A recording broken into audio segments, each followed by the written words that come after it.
मुंशी प्रेमचंद कृत गोदान।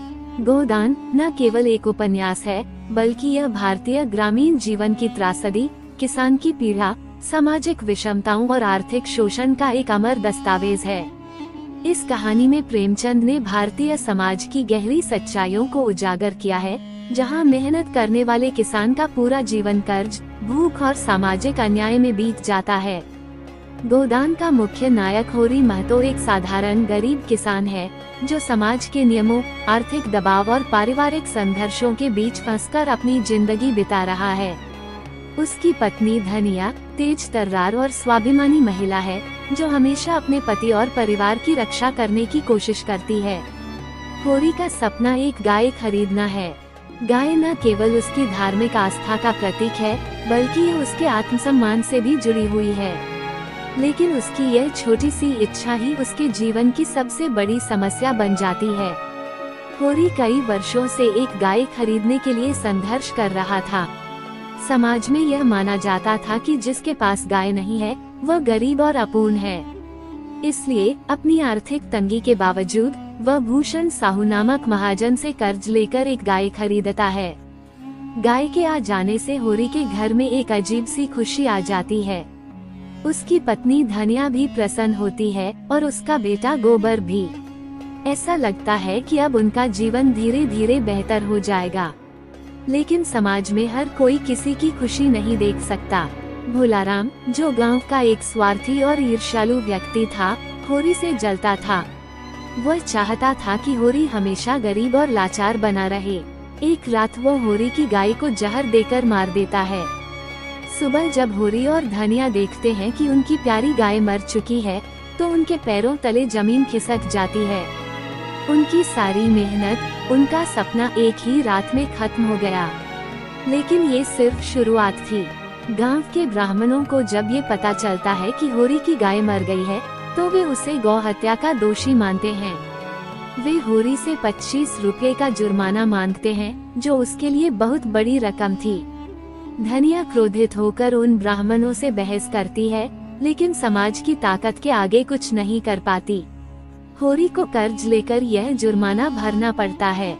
अब वो पहले से भी ज्यादा कर्ज के दलदल में फंस चुका था।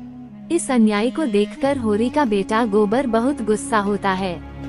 वो अपने पिता की बेबसी और समाज के पाखंड को देखकर घृणा से भर जाता है। इसी बीच गोबर को झुनिया नाम की लड़की से प्रेम हो जाता है। झुनिया निम्न जाति की थी और बिना विवाह के गर्भवती हो गई थी। जब ये बात गांव में फैलती है, तो समाज उसे अपवित्र मानकर उसका बहिष्कार करने लगता है। गोबर जानता था कि गांव के लोग उसकी शादी झुनिया से नहीं होने देंगे।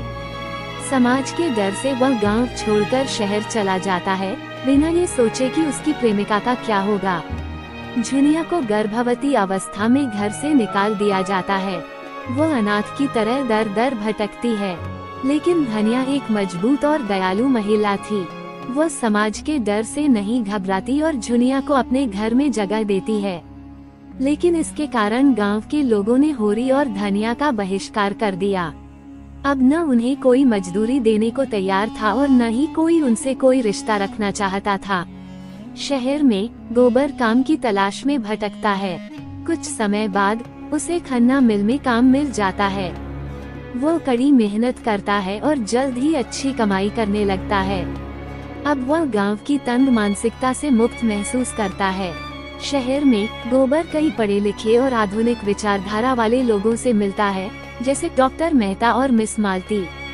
ये लोग समाज सुधार की बातें करते हैं, लेकिन असल में गरीबों और किसानों की समस्याओं से कटे हुए हैं।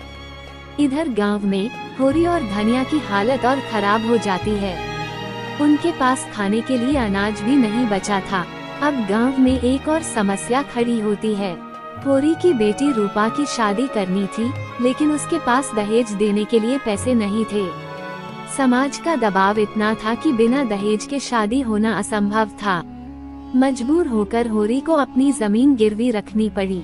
वो अब पूरी तरह महाजनों और साहूकारों के कब्जे में आ चुका था। इसी दौरान उसकी सेहत बिगड़ने लगी। अत्यधिक परिश्रम, भूख और तनाव के कारण वह कमजोर होता गया। लेकिन वह फिर भी अपने खेतों में काम करता रहा क्योंकि अगर वह काम छोड़ देता तो उसका पूरा परिवार भूखा मर जाता। आखिरकार होरी की तबीयत इतनी बिगड़ गई कि वह बिस्तर से उठ नहीं सका। वह जीवन के अंतिम क्षणों में था।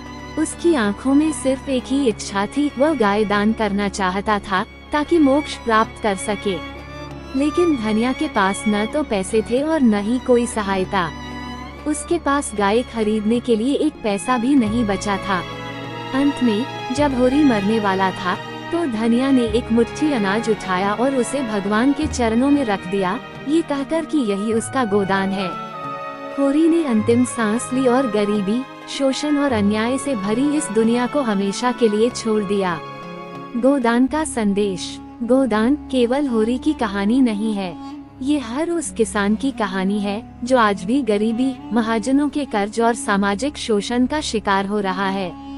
होरी प्रतीक है भारतीय किसान का, जिसकी पूरी जिंदगी मेहनत करने में निकल जाती है लेकिन उसकी इच्छाएं अधूरी रह जाती हैं। धनिया प्रतीक है भारतीय नारी का, जो समाज से लड़ती है लेकिन अंत में वह भी कुछ नहीं कर पाती। गोबर और झुनिया नई पीढ़ी के प्रतीक हैं, जो पुराने नियमों को तोड़ना चाहते हैं लेकिन उन्हें भी संघर्ष करना पड़ता है।